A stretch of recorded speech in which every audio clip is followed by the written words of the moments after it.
भगवद गीता का अध्याय 11 जिसे विश्व रूप दर्शन योग कहा जाता है अत्यंत महत्वपूर्ण है। इस अध्याय में भगवान कृष्ण ने अर्जुन को अपने दिव्य रूप का दर्शन कराया।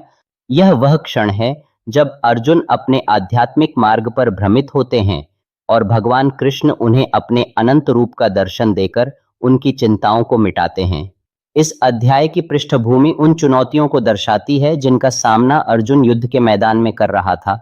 भगवान कृष्ण ने अर्जुन से कहा कि तुम मुझे हर जगह देख सकते हो और मेरे अनंत रूप का अनुभव कर सकते हो। अर्जुन ने जब कृष्ण का विराट रूप देखा तो उसने पाया कि वह सभी जीवों के साथ ही अपने से पहले के सभी अवतारों को भी प्रसन्न करते हैं। इस अद्भुत दर्शन ने अर्जुन के मन में भक्ति और श्रद्धा का संचार किया और उसे अपनी कर्तव्य की ओर अग्रसर किया। इस अध्याय में भगवान कृष्ण ने एक महत्वपूर्ण श्लोक कहा जो इस क्षण की गहराई को दर्शाता है। अध्याय 11 की सबसे महत्वपूर्ण श्लोक में से एक है, अनाथमस सममेत्य यदि वासयितः प्रजा देवदेह वाससि क्षिप्रम विश्वगम चत्युन।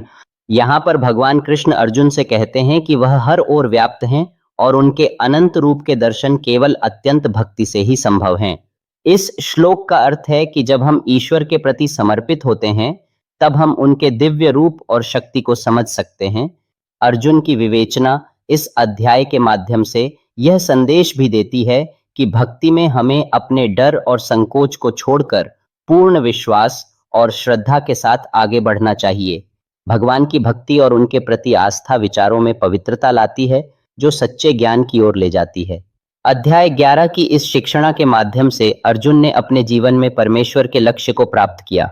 इस प्रकार भगवद गीता का यह अध्याय न केवल आध्यात्मिक दृष्टिकोण से महत्वपूर्ण है बल्कि यह हमें अपने जीवन की चुनौतियों का सामना करने की शक्ति और मार्गदर्शन भी देता है।